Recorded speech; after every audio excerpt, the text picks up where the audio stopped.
ہے وہ ناظرہ پڑھنے کی ضرور کوشش کرے، یعنی قرات یا تلاوت جو ہے، اور اس کے لیے بہترین وقت جو ہے وہ فجر کا ہے۔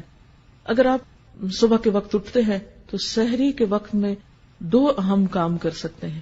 ایک تو استغفار کی کثرت، یعنی اس وقت کی تسبیح آپ استغفار کر لیں۔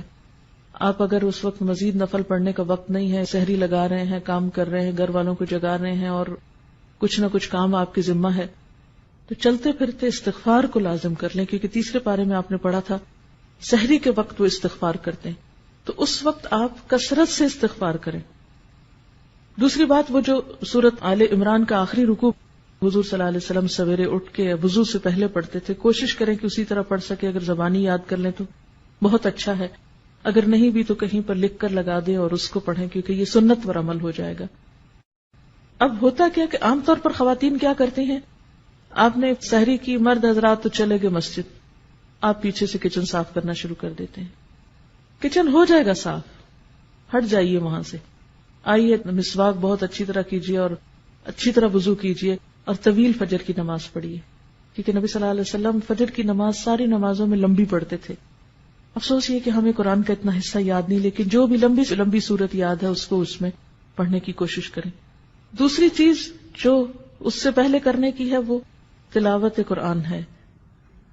ان قرآن الفجر کان مشہودا، اس کو مس نہ ہونے دیں، جتنی توفیق ہے۔ جو لوگ زیادہ تیز پڑھ سکتے ہیں وہ کم از کم پارہ پڑھ سکتے ہیں، زیادہ بھی پڑھ سکتے ہیں۔ تو سورج نکلنے سے پہلے تک آپ کیا کریں، فجر کی نماز اور تلاوت میں وہ وقت گزاریں، اور بہت عبادت کا بہترین وقت ہے۔ پھر اس سے پہلے کہ سورج طلوع ہو آپ کیا کریں، صبح شام کی دعائیں جو ہیں مسنون اذکار وہ کر لیں۔ صبح شام کے مسنون اذکار یعنی وہ دعائیں جو نبی صلی اللہ علیہ وسلم صبح شام پڑھا کرتے تھے، آپ مسنون دعاؤں کی کسی بھی کتاب سے لے سکتے ہیں۔ اس سلسلے میں ایک کتاب وَإِيَّاكَ نَسْتَعِينُ کے نام سے الہدا سے شائع کی گئی ہے۔ اس میں ان دعاؤں کی سند، فضیلت، پڑھنے کا طریقہ اور اردو اور انگریزی ترجمہ بھی موجود ہے۔ تو اگر زبانی نہیں آ تو آپ دیکھ کر پڑھ لیں۔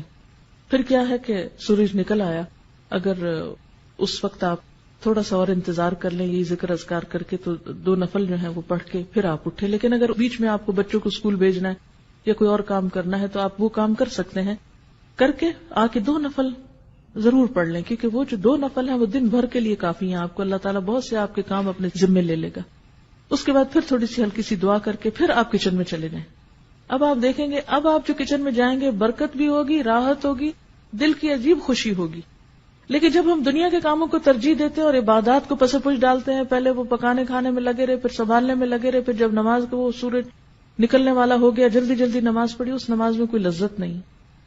پھر اتنے میں بچے جاگ گئے، کوئی اور کام ہو گیا، پھر ان میں لگ گئے، پھر قرآن پڑھنا رہ گیا۔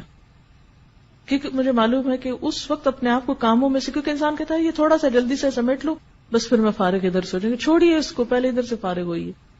پھر اس کے بعد آپ اپنا آرام سے جو بھی کچن وچن سنبھالنا ہے، جو کرنا ہے، پھر اس کے بعد آپ یہاں آنے کی تیاری کر سکتے ہیں۔ اور اگر آپ کے پاس کچھ اور وقت بیچ میں ہے، ہر ایک کی چونکہ مصروفیات فرق ہیں، اس لیے میں تھوڑا سی یہ ٹپس دے رہی ہوں آپ کو۔ ہو سکتا ہے آپ تو اس سے بہتر پروگرام رکھتے ہوں، لیکن شاید میرے جیسوں کو کچھ ضرورت ہو اپنے آپ کو روٹین میں اس طرح لانے کی، تو آپ کوئی کتاب پڑھ سکتے ہیں یا ذکر اذکار چلتے پھرتے کر سکتے ہیں، گھر کو سمیٹ سنبھال لیجیے، پھر آپ آ جائیے، پھر آپ یہاں قرآن پاک سنتے ہیں۔ کیونکہ علم کے رستے پر ایک ایک قدم جو انسان نکل کر آتا ہے اس کا بے پناہ اجر ہے، اور مل بیٹھ